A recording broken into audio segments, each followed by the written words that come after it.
नमस्कार, मैं doctor Ritu Dubey, assistant professor philosophy, government Meera girls college Udaipur. आज हम पढ़ेंगे बीए फाइनल ईयर फिलॉसफी के फर्स्ट पेपर को, जो है फिलोसॉफिकल ट्रेंड्स, दार्शनिक धाराएं। और आज हम बात करेंगे बुद्धिवाद की। सबसे पहले तो प्रश्न उठता है कि बुद्धिवाद क्या है। तो बुद्धिवाद ज्ञान मीमांसा में वह सिद्धांत है जो या तो ज्ञान को एकमात्र साधन मानता है या अन्य साधनों से श्रेष्ठ मानता है। साथ ही ये कुछ तर्क बुद्धिपरक नियमों को, यानी कि जो रैशनल प्रिंसिपल्स हैं, उन नियमों के द्वारा सभी दर्शन संबंधी निष्कर्षों को प्राप्त करने का प्रयास करता है। दूसरे शब्दों में अगर मैं कहूं तो तर्क बुद्धिवाद या बुद्धिवाद के अनुसार बुद्धि ही एकमात्र वो शक्ति है जिसके द्वारा सर्वव्यापी यानी कि यूनिवर्सल, निश्चित यानी कि सर्टेन, और अनिवार्य यानी नेसेसरी ज्ञान की प्राप्ति हो सकती है। साधारणतः सुनकर, पढ़कर, इंद्रियों के द्वारा चिंतन कर हमें बाहरी संसार या अपने विषय में बहुत सी जानकारियां उपलब्ध होती रहती हैं और इसे ही हम ज्ञान कहते हैं। लेकिन बुद्धिवादी इसे साधारण ज्ञान कहते हैं। उनका ये मानना है कि ये ज्ञान वैध भी हो सकता है और अवैध भी, यानी वैलिड भी हो सकता है और इनवैलिड भी।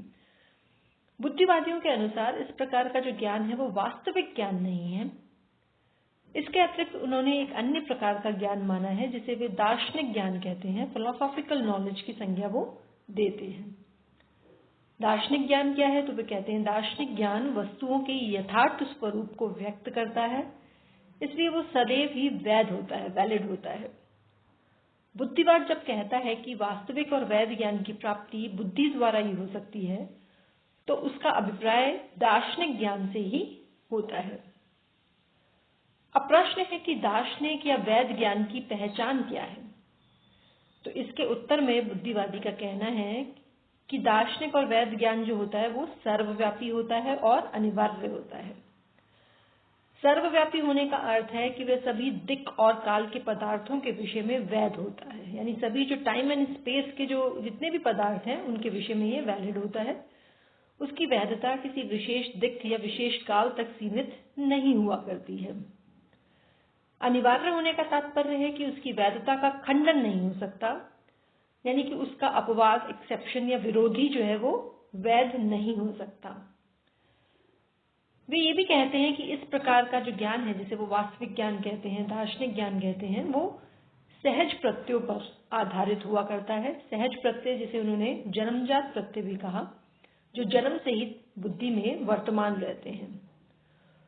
जैसे उदाहरण के लिए वे वस्तुएं जो एक ही वस्तु के बराबर हों, वे आपस में भी बराबर होती हैं। ये एक जन्मजात प्रत्यय है कि वे सारी वस्तुएं जो एक ही वस्तु के बराबर हैं वो आपस में भी बराबर होती हैं। जैसे A और B में से यदि प्रत्येक C के बराबर है तो A और B भी एक दूसरे के बराबर ही होंगे। बुद्धिवाद के लिए सर्वव्यापी और अनिवार्य ज्ञान का ये बहुत ही उपयुक्त उदाहरण है, क्योंकि ये कथन प्रत्येक स्थान और प्रत्येक समय के लिए वैध है कि जो एक ही वस्तु के बराबर है वे आपस में भी बराबर होती हैं वस्तुएं। ये कथन प्रत्येक स्थान और प्रत्येक समय के लिए वैध है और इसका कोई भी अपवाद या कोई भी विरोधी नहीं मिलता, यानी कि इस प्रकार का जो कथन है वो स्वयं सिद्ध है। अब यह प्रश्न ये उठता है कि क्या किसी भी स्वयं सिद्ध कथन को अनुभव के द्वारा प्राप्त या प्रमाणित कर सकते हैं?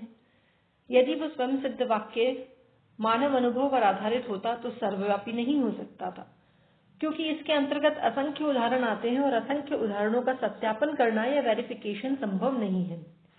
यानी कि ये जो प्रश्न है कि क्या किसी भी स्वयं सिद्ध कथन को अनुभव के द्वारा प्राप्त कर सकते हैं, तो बुद्धिवाद का कहना है कि अनुभव के द्वारा प्राप्त नहीं हो सकता, क्योंकि अनुभव से हमें सर्वव्यापी कथन की प्राप्ति नहीं हो सकती। फिर हम यही कह सकते हैं कि अमुक घटना इस प्रकार घटित होती है जैसे सूर्य पूर्व में उदित होता है, लेकिन हम ये नहीं कह सकते कि सूर्य पूर्व में ही अवश्य ही उदित होगा। अनुभव दरअसल कुछ के विषय में निर्णय देता है, लेकिन बुद्धि सभी के विषय में निर्णय दे सकती है। अनुभव के आधार पर यही कहा जा सकता है कि जैसे राम मरणशील है, श्याम मरणशील है, केशव मरणशील है आदि, लेकिन बुद्धि के आधार पर यह कहा जा सकता है कि सभी मनुष्य मरणशील है। इससे स्पष्ट होता है कि अनुभव कुछ के विषय में निर्णय देता है, लेकिन बुद्धि सभी के विषय में निर्णय देती है। अतः स्पष्ट है कि अनुभव के आधार पर सर्वव्यापी और अनिवार्य ज्ञान की स्थापना नहीं हो सकती। लेकिन इसका ये तात्पर्य नहीं है कि बुद्धिवाद में अनुभव का कोई स्थान ही नहीं है।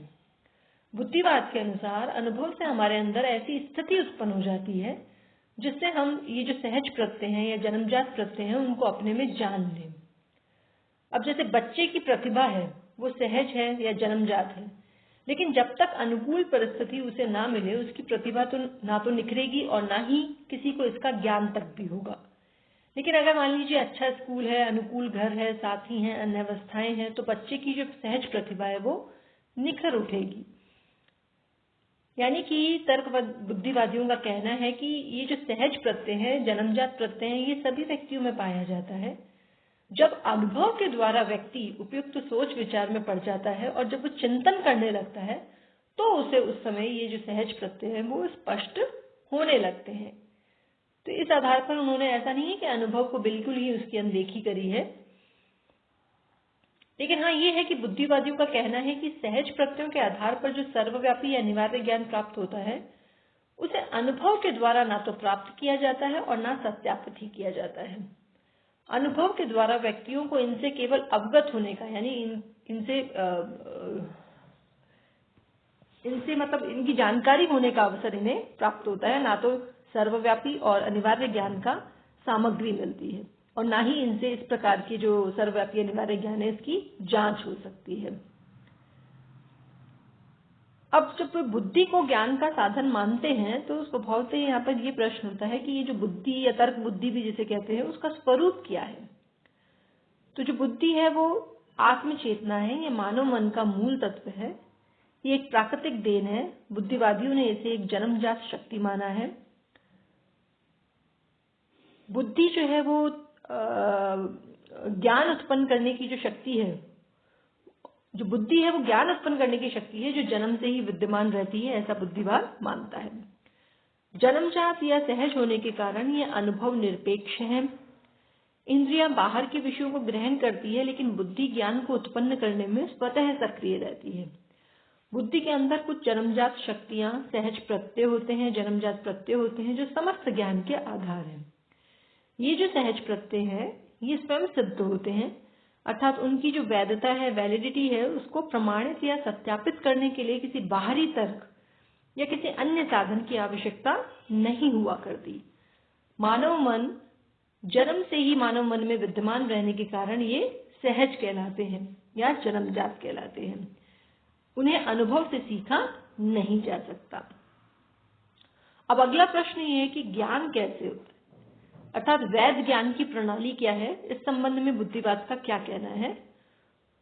तो दरअसल बुद्धिवाद ज्ञान की जो निगमन प्रणाली है उसको ही स्वीकार करता है।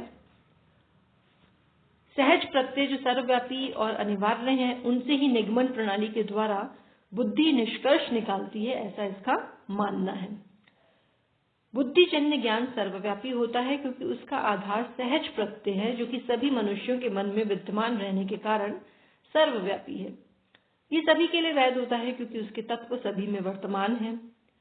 सहज प्रत्ययों या जन्मजात प्रत्ययों से निगमन प्रणाली के द्वारा यानी डिडक्शन के द्वारा प्राप्त किए जाने के कारण उसमें अनिवार्यता भी रहती है, क्योंकि निगमन के सभी जो निष्कर्ष हैं वो अनिवार्य हुआ करते हैं। हम जानते हैं कि ज्ञान की दो प्रणालियों की चर्चा अक्सर होती है, एक तो आगमन प्रणाली और निगमन प्रणाली।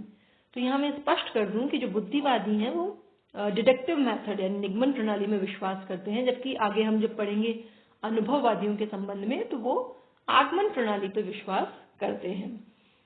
निगमन प्रणाली का इनका जो निगमन प्रणाली में ये विश्वास करते हैं तो ये कहते हैं कि जो सहज प्रत्यय जो इनके ज्ञान का संपूर्ण आधार है, जो सर्वव्यापी और अनिवार्य होते हैं, उनसे ही निगमन प्रणाली के द्वारा डिडक्टिव मेथड के द्वारा बुद्धि जो है वो निष्कर्ष निकालती है। और इस प्रकार का जो ज्ञान प्राप्त होता है उसमें अनिवार्यता भी होती है और इस प्रकार का जो ज्ञान होता है वो सर्वव्यापी भी होता है।